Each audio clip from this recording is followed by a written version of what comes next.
ಸ್ನೇಹಿತರೆ, ನಾನು ನನ್ನ ಕಳೆದ ವಿಡಿಯೋದಾಗ ಹೇಳಿದ್ದೆ ಸಿಗಾಚಿ ಇಂಡಸ್ಟ್ರಿ ಸ್ಟಾಕ್ ಫಂಡಮೆಂಟಲ್ ಹೆಂಗೆ ಚೆಕ್ ಮಾಡೋಂತ. ಬಟ್ ಇದು ಯಾವುದೇ ಥರದ ಬೈ ಸೆಲ್ ರೆಕಮೆಂಡೇಷನ್ ಅಂತೂ ಅಲ್ಲ, ಎಜುಕೇಷನ್ ರಿಲೇಟೆಡ್ ವಿಡಿಯೋ ಮಾಡ್ತಾ ಇರ್ತೇನೆ ನಾನು. ಸೊ ನೀವು ನೋಡ್ತಾ ಇದ್ದೀರಾ, ಇದು pharmaceutical company Sigachi industries. So ಇದ್ರದ್ದು ಕರೆಂಟ್ ಮಾರ್ಕೆಟ್ ಪ್ರೈಸ್ ₹36.04 ಇದೆ. ಅಂದರೆ ಇದು ಒಂದು ಪೆನ್ನಿ ಸ್ಟಾಕ್ ಆಗಿರ್ತೈತಿ. ಇಂಥಲ್ಲಿ ಬೈ ಮಾಡಬೇಕಂದ್ರೆ ಭಾಳ ಯೋಚನೆ ಮಾಡಿ ಫಂಡಮೆಂಟಲ್ ನೋಡಿ ಬೈ ಮಾಡಿ. ಸೊ ROC ಮತ್ತು ROE ನೋಡಿದರೆ ಇವೆರಡೂ ಕೂಡ 15 ಇದೆ, ಇದು 13.5 ಇದೆ. ಅಂದರೆ ಡೀಸೆಂಟ್ ಇದೆ. ಅಬೋವ್ 15 ಅಬೋವ್ 20 ಇದ್ದರೆ ಬೆಸ್ಟು. ಸೊ ಡೀಸೆಂಟ್ ಇದೆ. ಇದ್ರದ್ದು ಪೆಗ್ ರೇಷಿಯೋ ಕೂಡ 0.90 ಇದೆ. ಓಕೆ.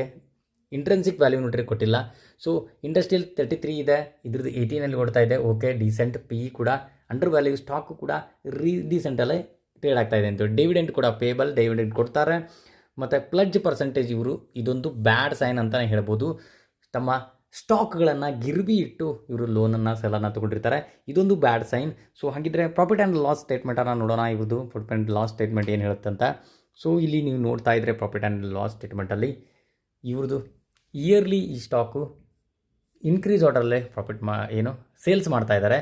ಅದರ ಜೊತೆ ಪ್ರಾಫಿಟಲ್ಲಿ ಕೂಡ ನೀವು ನೋಡ್ತಾ ಇದ್ದರೆ ಪ್ರಾಫಿಟು ಕೂಡ ಇನ್ಕ್ರೀಸ್ ಆರ್ಡರಲ್ಲಿದೆ. ಬಟ್ ಈ ಕ್ವಾರ್ಟರು ಕಮ್ಮಿ ಆಗಿರೋದಕ್ಕೆ ಇದು ಮೈನಸಲ್ಲಿ ತೋರಿಸ್ತಾ ಇದೆ. ಈ ಕ್ವಾರ್ಟರ್ ನಿಮ್ಗೆ ಕ್ವಾರ್ಟರಲ್ಲಿ ತೋರಿಸ್ತೀನಿ. ಇವಾಗ ಕ್ವಾರ್ಟರ್ಲು ಕೂಡ ಈ ಕ್ವಾರ್ಟರ್ ಏನಾಗಿದೆ, ಈ ಸ್ಟಾಕು ಮೈನಸಲ್ಲಿ ತಮ್ಮ ಪ್ರಾಫಿಟನ್ನು ಅದು ಮಾಡಿದ್ದಾರೆ. ಸೊ ಹಾಗಾಗಿ ಮೈನಸಲ್ಲಿದೆ. ಈ ಸ್ಟಾಕ್ ಒಂದು ಡೀಸೆಂಟ್ ಅಂತಲೇ ಹೇಳ್ಬೋದು.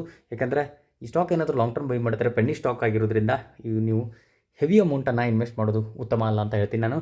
ಸೊ ಅದ್ರ ಜೊತೆಗೆ ಫಂಡಮೆಂಟಲ್ ನೋಡಿದರೂ ಕೂಡ ಒಂದು ಡೀಸೆಂಟ್ ಸ್ಟಾಕ್, ಆ ಥರ ಏನು ಹೆವಿ ಇದನ್ನಿಲ್ಲ.